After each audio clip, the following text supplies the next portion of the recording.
कम तो न थे गम पहले से भी, कम तो न थे एक और मुसीबत ले बैठे। हे मुरलीधर,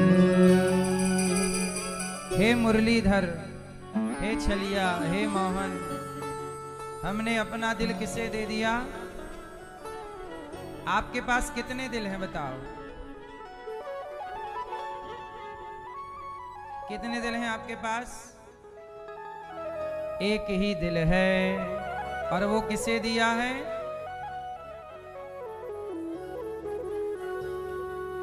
एक ही दिल है।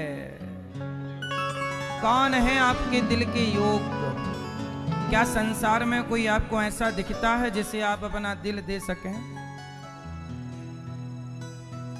भक्त चाहता है कि जो मेरा, हमारे शरीर में सबसे अहम हिस्सा हमारा दिल है, वही तो सब कुछ है। इसलिए दिल सबको ना दिया करो। दिल बांटने की चीज नहीं है। दिल पर तो सदा से भगवान का ही अधिकार है। इसलिए तो कहा, हे मुरलीधर छलिया मोहन, हम भी तुमको दिल दे बैठे। तुम्हारे भगवान दिल कहता है तुम सुंदर हो, आँखें कहती हैं दिखलाओ, और तुम मिलते नहीं हो, आकर के तुम मिलते नहीं हो। और सुनना, हम कैसे कहें देखो ये बैठे।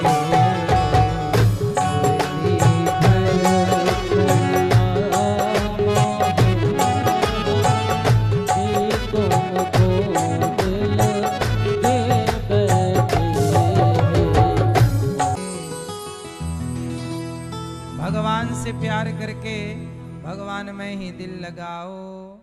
यहाँ वहाँ एक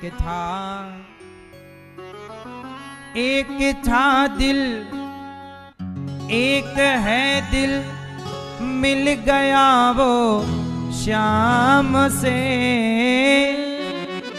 एक था दिल, मिल गया वो श्याम से।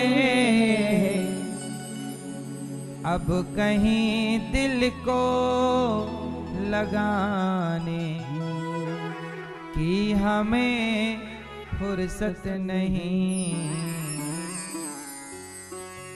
कितने दिल हैं आपके? एक था, और वो भी लग गया भगवान में।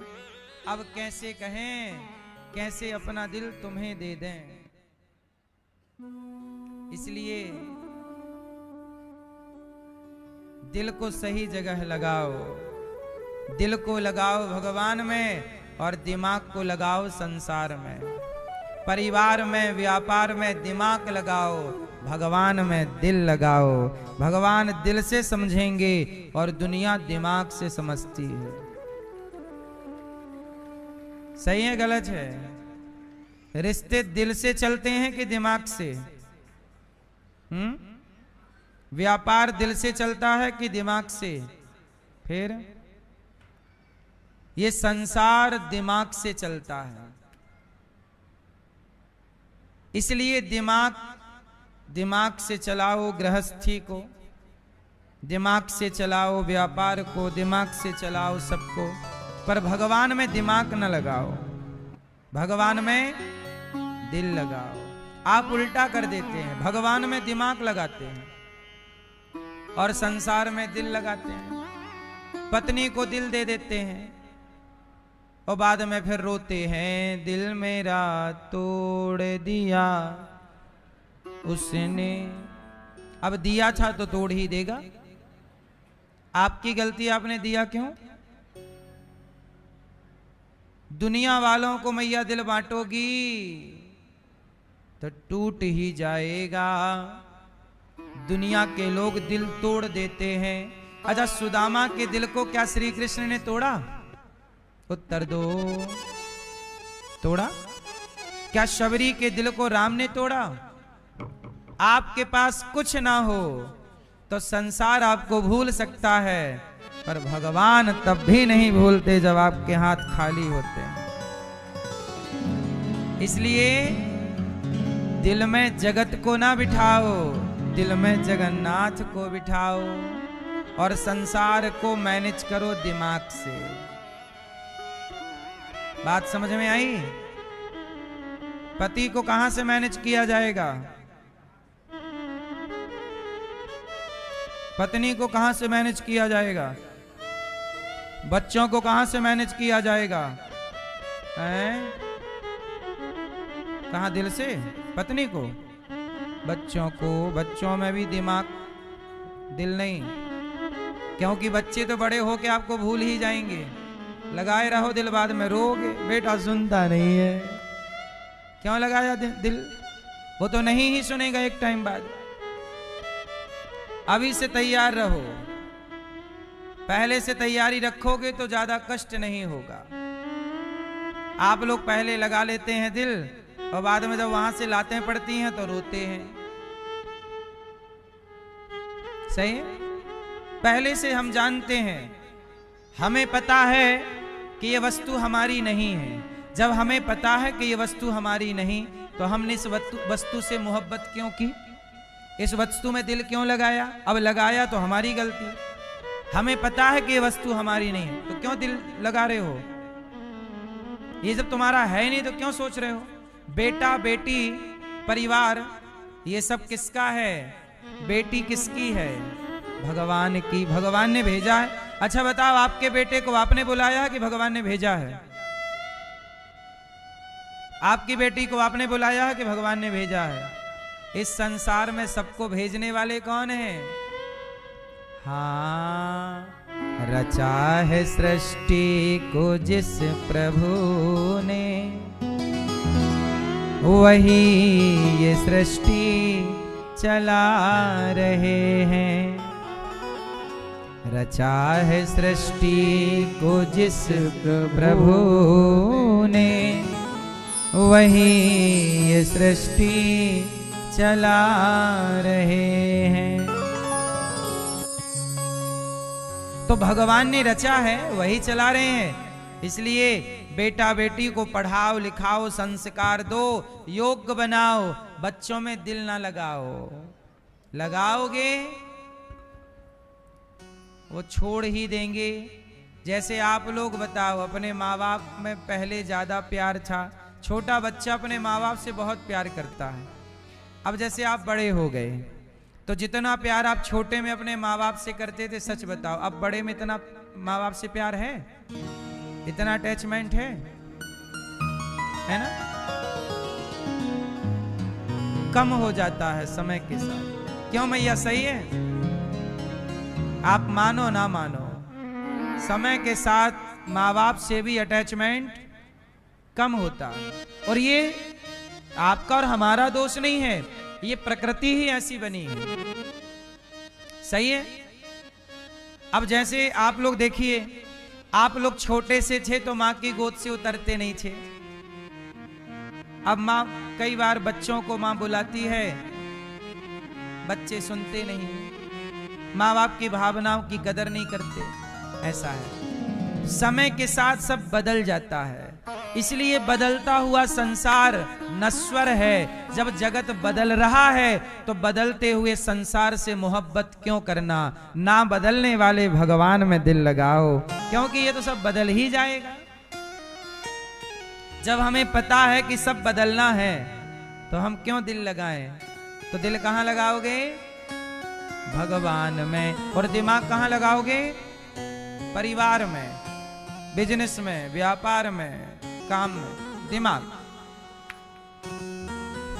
तो ये है दिल और दिमाग का बंटवारा। जैसे हमारे श्री सुशील कुमार गुप्ता जी और श्रीमती रूबी गुप्ता जी, आप यहाँ परीक्षित बन करके कथा सुन रहे हैं। आपने देखो संसार में दिमाग से इन्होंने पैसा कमाया और उस पैसे को कहाँ लगाया? दिमाग से पैसा कमाइए और उस पैसे को जहां हमारा दिल करता हो वहां अच्छे काम में उस पैसे को समर्पित कर देना चाहिए, है ना। तो दिल, अब इनका दिल था, इनका मन था कि भागवत सुनना, इनका दिल कहाँ था? भगवान में, और इन्होंने वही किया। इसलिए दिमाग से चलो जगत में, पर भगवान के पास आओ तो फिर यहां दिमाग ना लगाओ, यहां सिर्फ दिल, जैसे इन्होंने लगाया। आप भी थोड़ा सा वक्त शाम को अर्पण किया करो। इन्होंने क्या दिया भगवान को? इन्होंने अपना समय दिया। आजकल 7 दिन किसके पास हैं? 7 दिन इन्होंने पूरे की पूरे भगवान को समर्पित कर दिए। क्या सुन रहे हैं? भगवान की कथा। जब ये भगवान की कथा सुनेंगे तो क्या इनकी व्यथा भगवान नहीं सुनेंगे? जो भगवान की कथा सुनता है उसकी कथा, उसकी व्यथा ही भगवान कथा बना देते हैं। ध्रुव जी को उनकी माँ ने घर से निकाल दिया।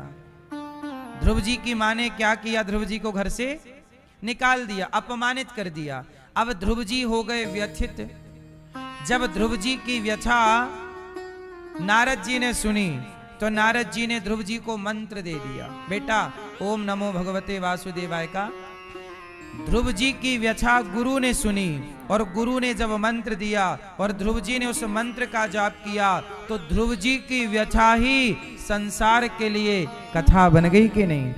आज लोग क्या कहते हैं? ध्रुव जी की कथा सुनो, प्रहलाद जी की कथा। अरे प्रहलाद जी की कथा होने से पहले क्या थी? उनकी व्यथा थी। प्रहलाद की व्यथा सुनिए कि प्रहलाद जी के पिता ही दुश्मन बन गए। प्रहलाद जी की व्यथा ये थी कि उनके पिता ही उनके क्या बन गए? क्या बन गए? बाप ही मारना चाहता है बेटे को, आग में जलाना चाहता है, पहाड़ से फेंक कर मारना चाहता है, जहर देकर मारना चाहता है, हाथी के पांव के नीचे दबाकर मारना चाहता है। लेकिन प्रहलाद की सारी व्यथा को किसने सुना? भगवान नरसिंह ने सुनी। और जब भगवान ने व्यथा सुन ली तो वह व्यथा ही संसार के लिए कथा हो गई। इसलिए जब हमारी व्यथा भगवान सुन लेते हैं तो हमारी व्यथा ही क्या हो जाती है? मीरा की व्यथा क्या थी? मीरा की व्यथा थी कि सास मारती, ससुर मारता, जहर देता, सांप की भरी पिटारी दे दिया।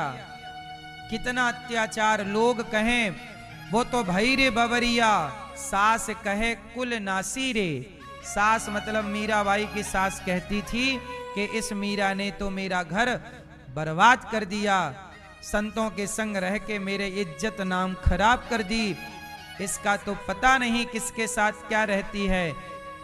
लोग कहें वो तो भई रे बबरिया, सास कहे कुल नासी रे, पग घुंघरू बांध मीरा नाची रे। मीरा की व्यथा किसी ने ना सुनी। मीरा का अपमान होता रहा, मीरा का मजाक उड़ाते रहे लोग। लेकिन जिस दिन मीरा की व्यथा भगवान कृष्ण ने सुन ली तो वही व्यथा जगत के लिए कथा हो गई। अब मीरा की वही व्यथा क्या बन गई? क्या बन गई? कथा। इसलिए जो भगवान की कथा सुनते हैं भगवान उनकी व्यथा सुनते हैं। तो हमारे सुशील कुमार गुप्ता जी, श्रीमती आपकी धर्मपत्नी रूबी गुप्ता जी, पुत्र प्रद्युम्न गुप्ता जी, आप नवी मुंबई से आए हैं और कथा सुनते सुनते ही आपका भाव जागा कि आपको भागवत सुननी है, करानी है, और भगवान ने आपकी इच्छा पूरी की। जब आप कोई सच्चे मन से संकल्प लेते हैं, सच्चे मन से कोई कार्य करते हैं, तो उसे भगवान पूरा जरूर करते हैं। और याद रखिएगा, देखो आपने जब मन में सोचा होगा, मैं भी भागवत कराऊं, तो जब आप मन में सोच रहे थे तो वो सोचा हुआ भी भगवान सुन रहे थे कि नहीं? इसका मतलब आप जो सोचते हैं वो भी भगवान सुनते हैं, क्योंकि मन से सोचा और मन में ही भगवान बैठे थे, सुन लिया।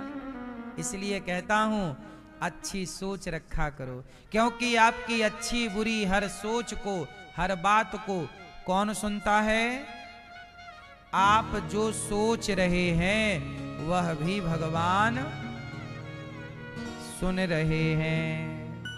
बिनु पग चलहि सुनहि बिनु काना, कर बिनु कर्म करहि विधि नाना। बिना पांव के चलते हैं भगवान, बिना हाथ के काम भगवान, भगवान सब सुनते हैं। लोग कहते हैं भगवान सुनते नहीं हैं, सुनते हैं। अच्छा ये बताओ, प्रहलाद की सुनी के नहीं, ध्रुव की सुनी के नहीं, मीरा की सुनी के नहीं, विभीषण की सुनी के नहीं, शबरी की सुनी के नहीं, जटायु की सुनी के नहीं, केवट की सुनी के नहीं? जब सबकी सुनी तो हमारी क्यों नहीं सुनेंगे? फर्क इतना है कि हम ध्रुव प्रहलाद की तरह पुकारते ही नहीं हैं, हम मीरा और शबरी की तरह पुकारते ही नहीं हैं, इसलिए भगवान नहीं सुनते। पुकारो तो सुनेंगे। अच्छा आप बताओ, द्रौपदी के पुकारने में देर थी कि कन्हैया के सुनने में देर थी? उत्तर दो, किस में देर थी? द्रौपदी ने देर लगाई पुकारने में, सबको बुलाती रही, द्रौपदी कहती रही गुरु द्रोण बोलो पितामह बोलो, तुमसे तुम्हारी ये बहू पूछती है। क्या बोली द्रौपदी? पांचों पति आज बैठे सभा में, पांचों पति आज बैठे सभा में, महलों की रानी लुटी जा रही है। द्रौपदी किसको बुला रही है? गुरु द्रोणाचार्य बचाओ, पितामह भीष्म बचाओ, अर्जुन बचाओ। तो द्रौपदी बुला रही है, भगवान बोले ठीक है उनको ही बुला लो, उनको ही बुलाओ। जब आप जगत को बुलाते हैं तो जगन्नाथ चुपचाप रहते हैं, बुला लो। जब व्यक्ति जगत का भरोसा त्याग कर जब भगवान का भरोसा करके पुकारता है, तो द्रौपदी ने जब जगत को बुलाकर देख लिया नहीं आए, और जब भगवान को पुकारा तो गोविंद में गोविंद गोविंद पूरा ना बोल पाई, गोविंद का केवल गो कहा कि दौड़ पड़े भगवान श्री कृष्ण, आधे नाम से आ जाते हैं। कितने नाम से? नारायण, नारायण पूरा नहीं निकला, नारा बस। गोविंद का गोविंद, विंद निकला ही नहीं, आधा नाम निकला, और आधा नाम सुन करके दौड़ पड़े और द्रौपदी ने पुकारा, कहां जा छिपे हो प्यारे कन्हैया, यहाँ लाज मेरी लुटी जा रही है। दुशासन के हाथों, दुशासन के हाथों तेरी द्रौपदी की सभा बीच साड़ी खींची जा रही है। कहाँ जा छिपे हो प्यारे कन्हैया, यहाँ लाज मेरी लुटी जा रही है। दुशासन के हाथों तेरी द्रौपदी की सभा बीच साड़ी खींची जा रही है।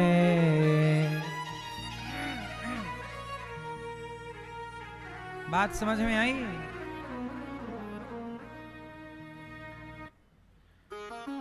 द्रौपदी ने सबको बुलाया, जब गोविंद को पुकारा प्रकट हो गए, साड़ी बनकर खींचने लगे।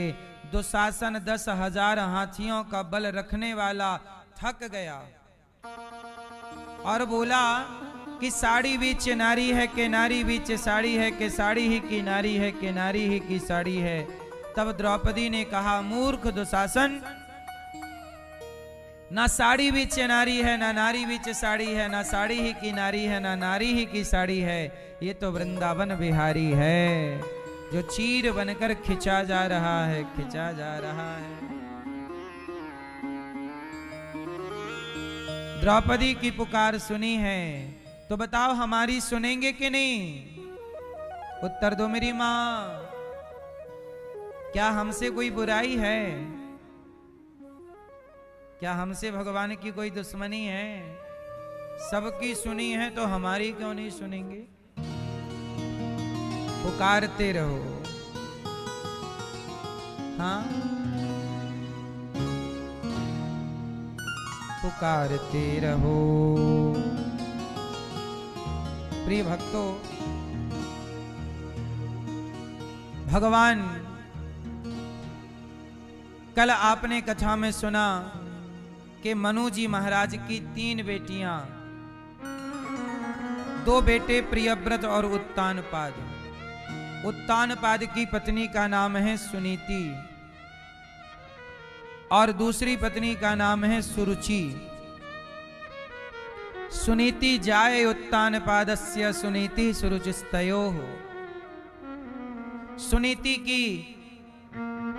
सुनीति के पुत्र ध्रुव जी एक बार अपने पिता की गोद में बैठने गए। सौतेली माता ने हाथ पकड़ करके नीचे गिरा दिया। पुत्र, तुम इस गोद में बैठने के अधिकारी नहीं हो, जाओ यहां से, चले जाओ।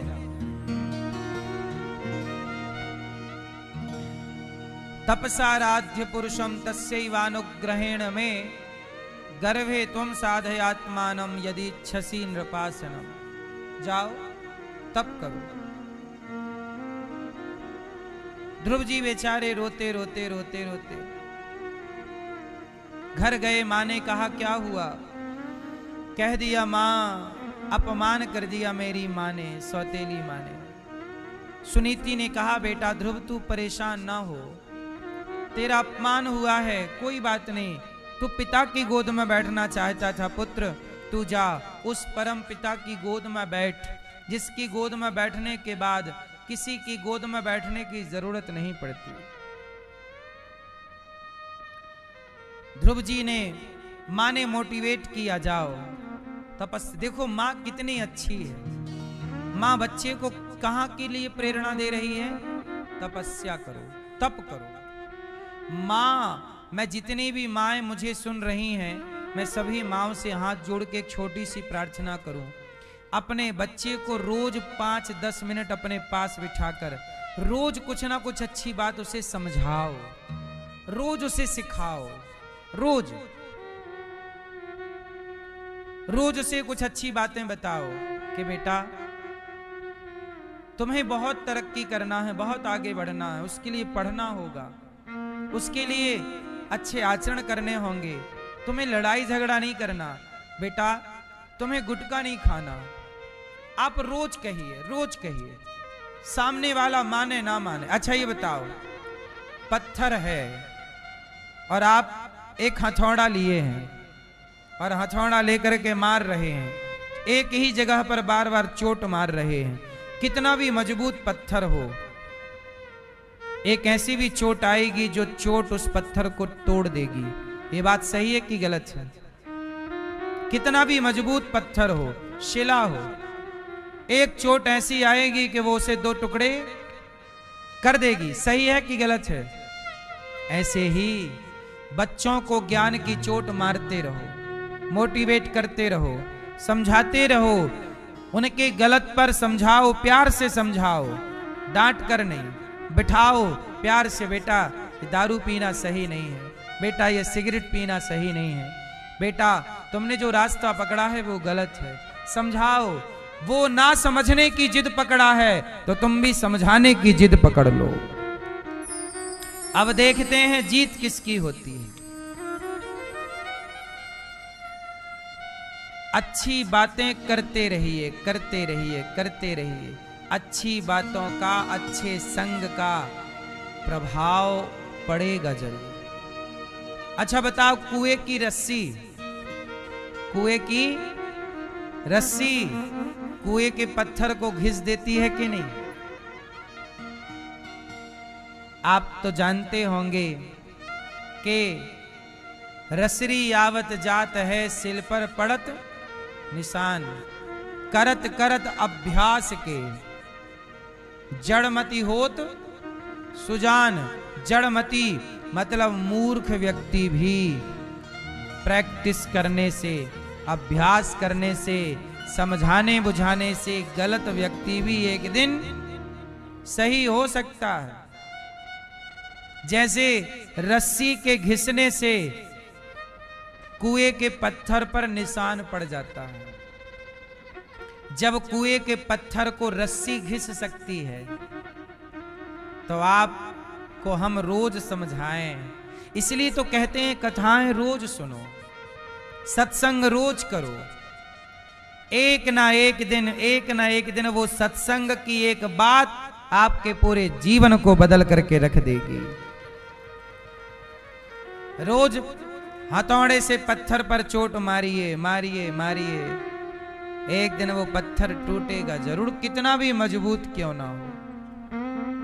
बुराई कितनी मजबूत क्यों ना हो, बुराई कितनी भी पुरानी क्यों ना हो, पर सत्संग के हथौड़े से प्रहार तो कीजिए। अर्थात सत्संग थोड़ा सा करना स्टार्ट तो कीजिए। जैसे दीपक के जलाते ही अंधकार भाग जाता है, ऐसे सत्संग के आते ही कुसंग का अंधकार भाग जाता है, कुसंग नष्ट हो जाता, बुराइयां नष्ट हो जाती। ध्रुव जी को मां ने कहा जा तपस्या कर। ध्रुव जी गए, रास्ते में नारद जी मिले, मंत्र दिया। ध्रुव जी ने गुरु वचन पर भरोसा किया और मंत्र का जाप किया। जाप करते करते ध्रुव जी के 1 माह बीत गए। 3 दिन में एक बार खाते हैं, फिर भगवान का नाम जपते हैं। फिर दूसरा महीना आया तो 6 दिन में एक बार खाते हैं। साधक को कंट्रोल कहां करना चाहिए? आप बताओ, साधक को कंट्रोल कहां करना चाहिए? साधक को कंट्रोल करना चाहिए खान पान में। किस पर कंट्रोल? जोर से।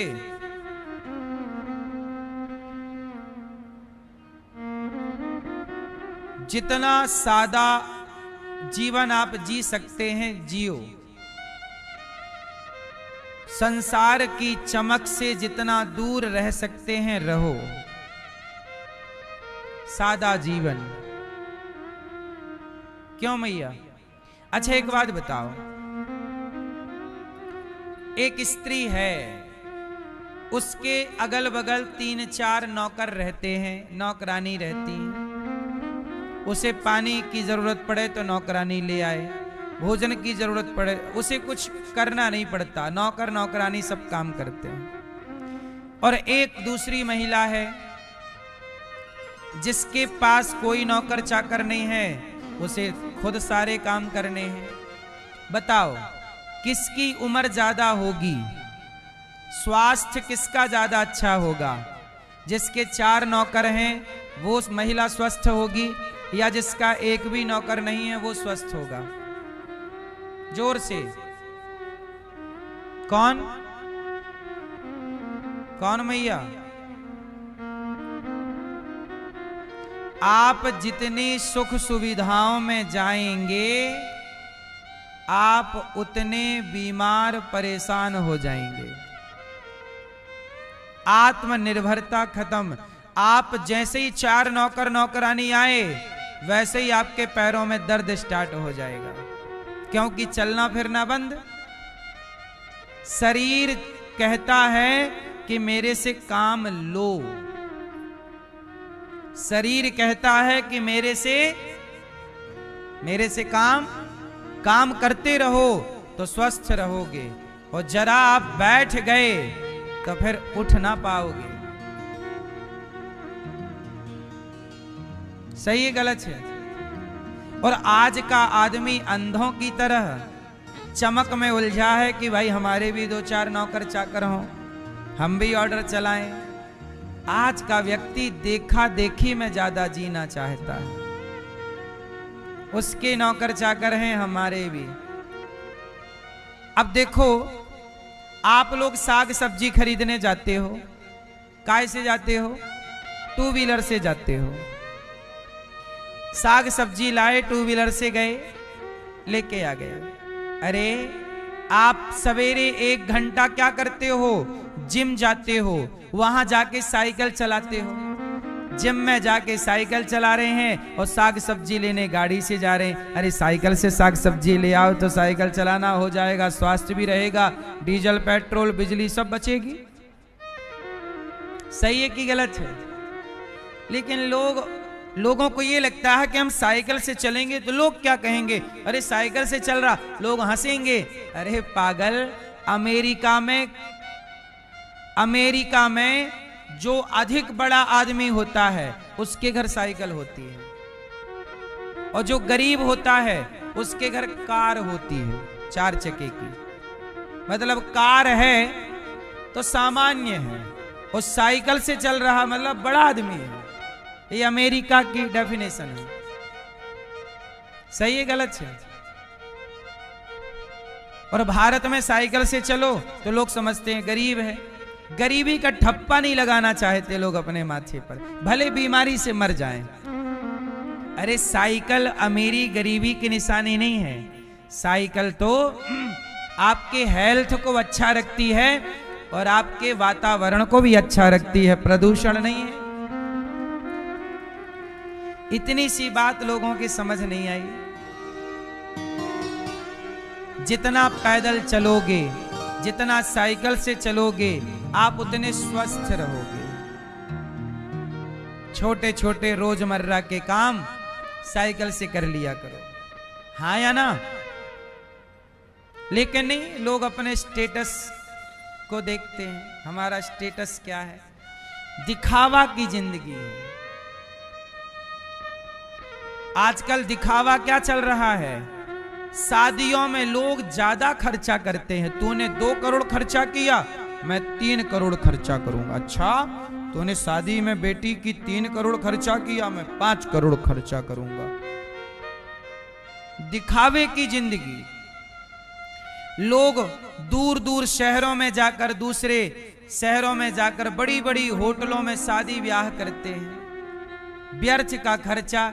हम कहते हैं जो पैसा ईश्वर ने आपको दिया है, आप बेटी का विवाह कराते हो ना, अपनी कराओ, अच्छा है। बेटी के नाम से जो खर्चा, इतना बड़ा खर्चा कर रहे हो, उस खर्चे से अच्छा है कि सामान्य रूप से करके वो पैसा बेटी के नाम पे एक घर ले दो, ताकि बेटी के कल कौन सा दिन आए काम आ जाएगा। वो खर्चा व्यर्थ में 2 दिन में खत्म हो जाएगा।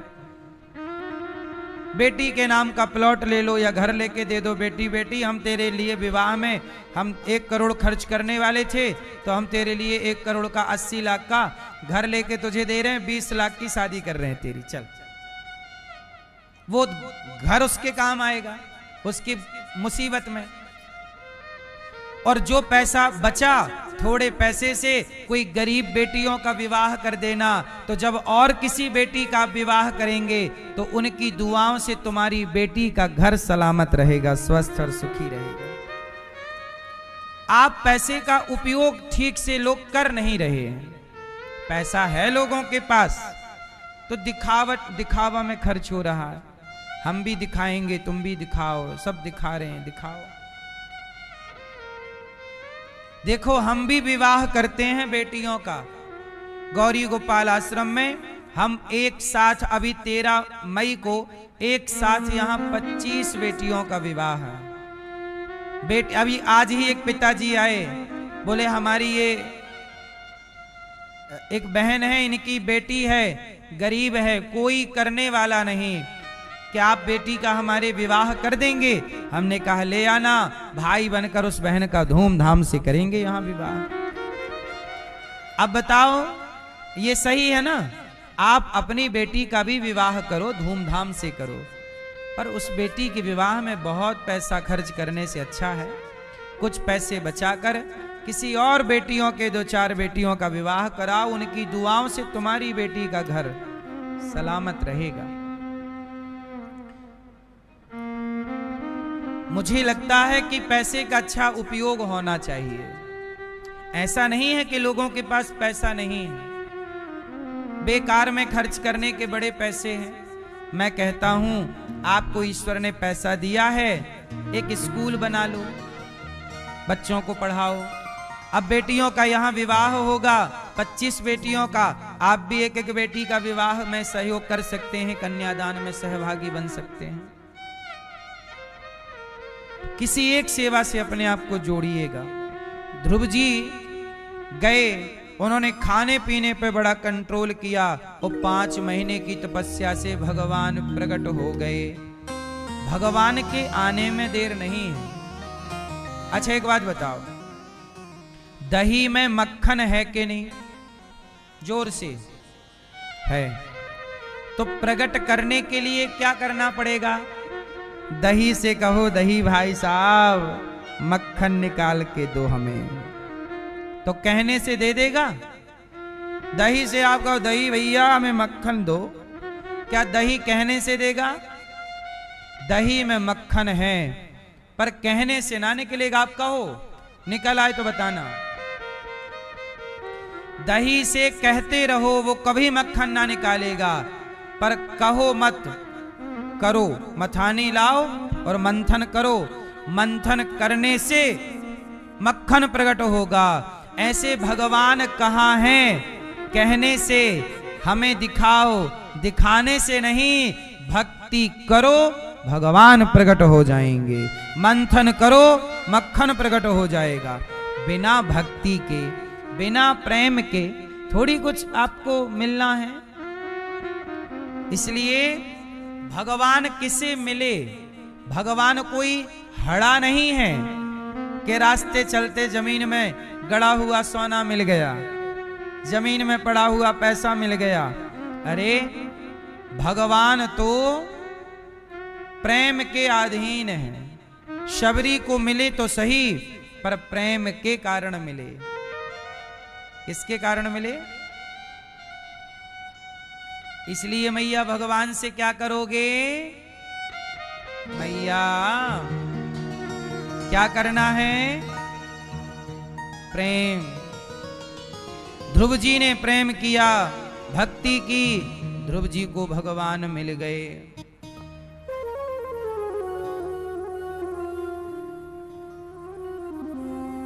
महाराष्ट्र में एक भक्त हुई, प्रेम से भगवान मिलते हैं। इसका उदाहरण मैं आपको देता हूं। महाराष्ट्र में एक भक्त हुई शक्कोबाई। क्या नाम था? महाराष्ट्र में एक मंदिर है भगवान का, विट्ठलनाथ जी। तो विट्ठलनाथ जी के मंदिर में एक लड़की रहती थी।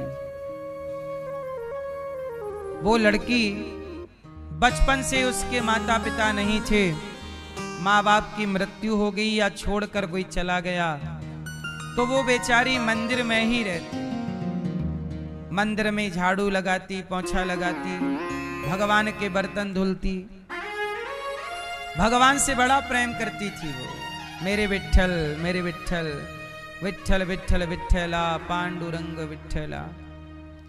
विठ्ठल नाथ जी खूब विठ्ठल विठ्ठल गाती, खूब विठ्ठल विठ्ठल का नाम गाती, प्रेम से पुकारती।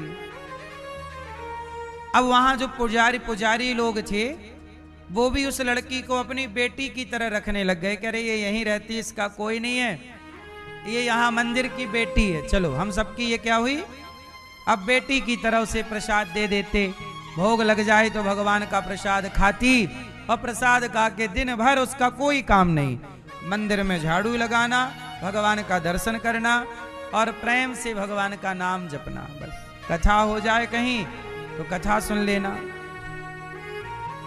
यही उसका काम था। अब हुआ क्या कि वो जब बड़ी हुई, जवान हुई, तो मंदिर के पुजारियों को लगा कि बच्ची हम सब ने बेटी कहा है तो अब इसका विवाह भी करा दें। तो उन्होंने कुछ दूर पर एक बड़े आदमी रहते थे, उनसे, उनके लड़के से उस लड़की का विवाह करा दिया, शक्कोबाई का।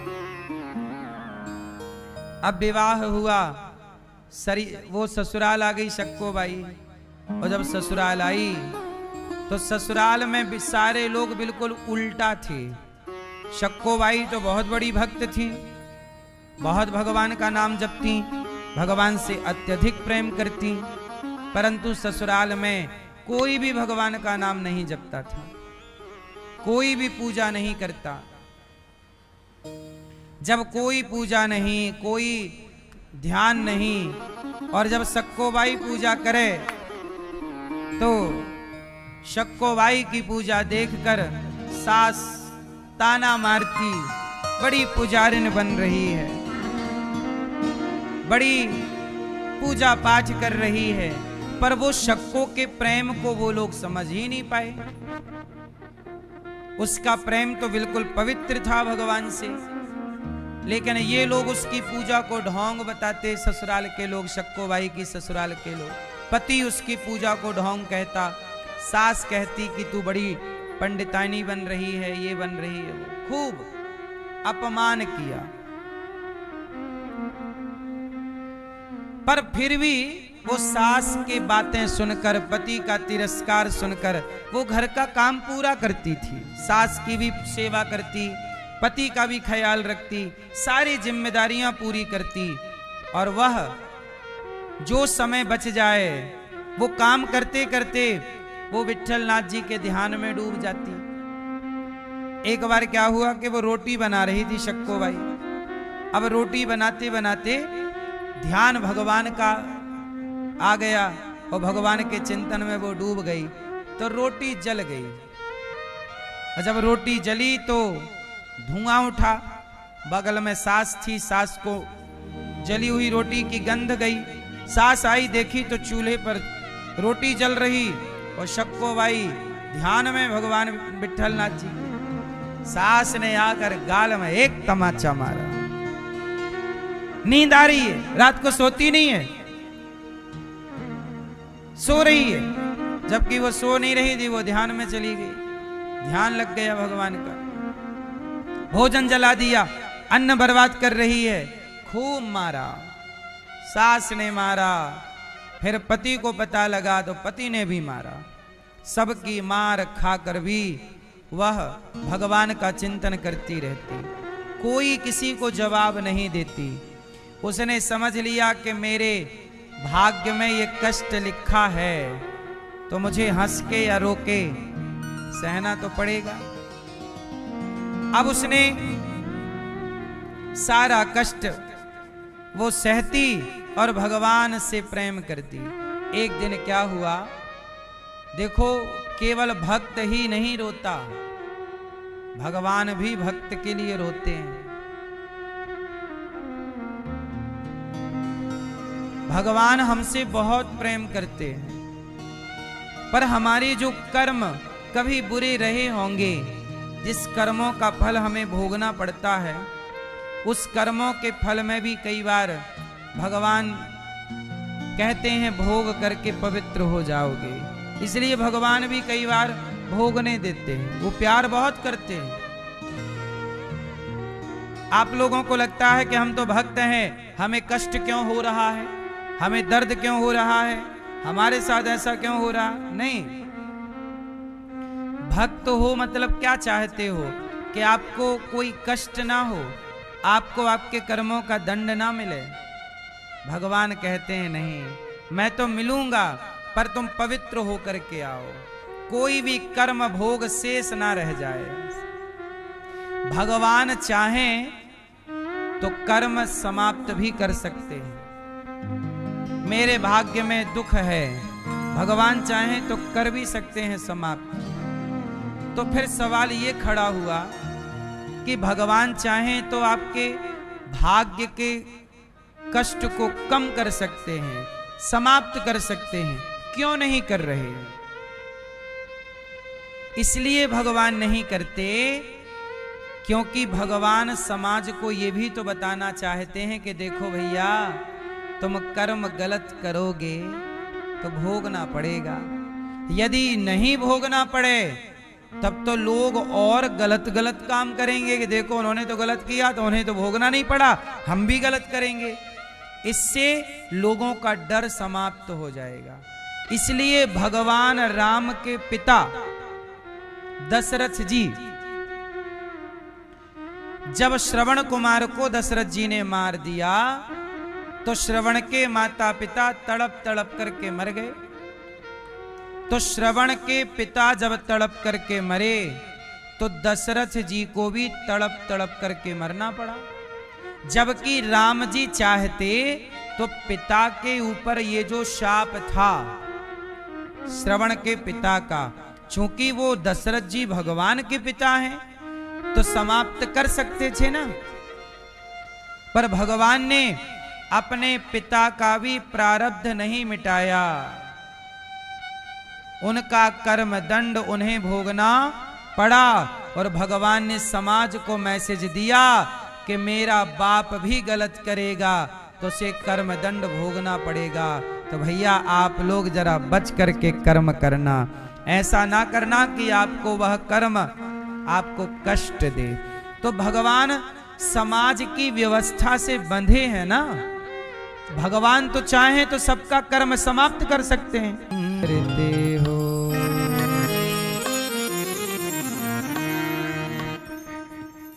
है ना, कर्म है बुरे बुरे और तुम स्वर्ग जाने की बात करते हो।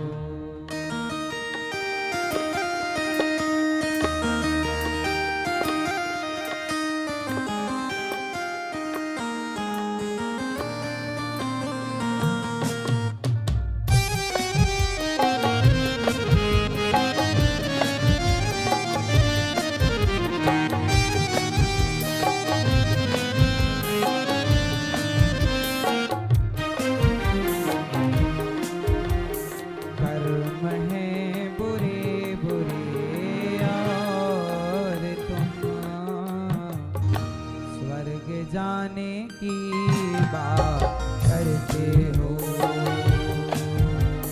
कर्म है बुरे बुरे और स्वर्ग जाने की बात करते हो। कोई पेड़ बबूल के और तुम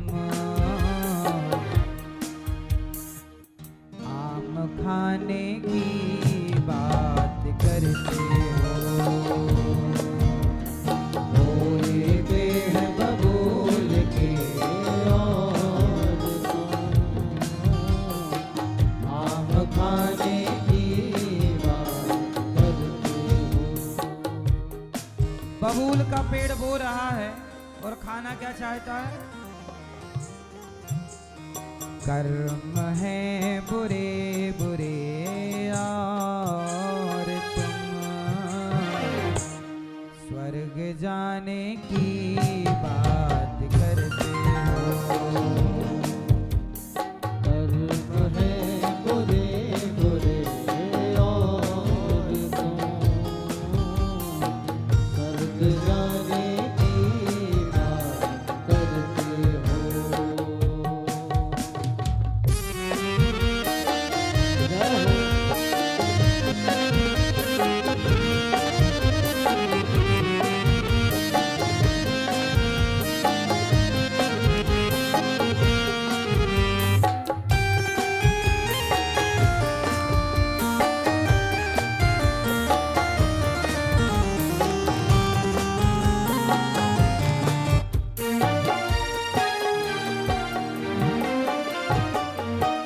जलाया घर किसी का जो जलेगा घर तुम्हारा भी। जलाया घर किसी का जो जलेगा घर तुम्हारा भी। कर्मों का हिसाब बिल्कुल सीधा है। हाँ? जलाया घर किसी का जो जलेगा घर तुम्हारा भी। जलाया घर किसी का जो जलेगा घर तुम्हारा भी। दुखाया दिल किसी का जो दुखेगा दिल तुम्हारा भी। दुखाया दिल किसी का जो दुखेगा दिल तुम्हारा भी। बेकर दुख औरों को और तुम सुख को पाने की बात करते हो। बेकर दुख औरों को और तुम सुख को पाने की बात करते हो।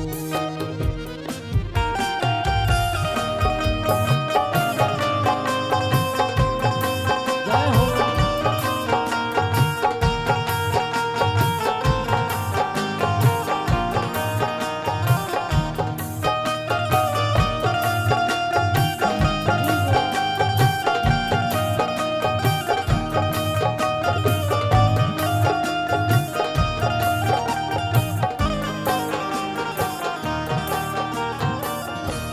जो औरों का बुरा सोचे बुरा उसका बुरा होगा। औरों का बुरा सोचे बुरा उसका बुरा होगा। जो औरों को गिराएगा वो खुद पहले गिरा होगा। औरों को गिराएगा वो खुद पहले गिरा होगा।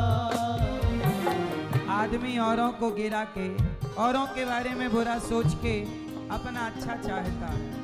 क्या अच्छी बात कही है, जरा सुनिएगा। हाँ।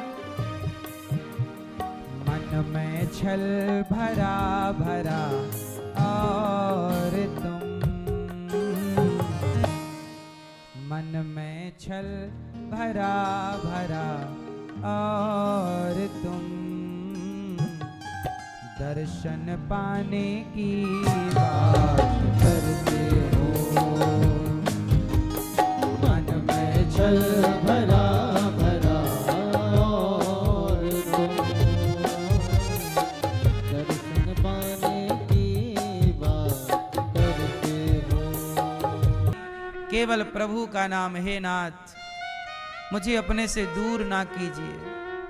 हे प्रभु, हे विठ्ठल नाथ जी अपने से दूर ना कीजिए, ऐसा कहती जाए। अब उसकी इस भावना को सुनकर आंखों से आंसू गिरते जा रहे हैं। पूरी रात वो विठ्ठल विठ्ठल कहती रही, पूरा दिन विठ्ठल विठ्ठल कहती रही। अब तो विठ्ठल नाथ जी की आंखों में आंसू आ गए और एक दिन एक रात और फिर एक दिन, मतलब 2 दिन 1 रात तक बंधी रही। और जो अगली रात आई, अब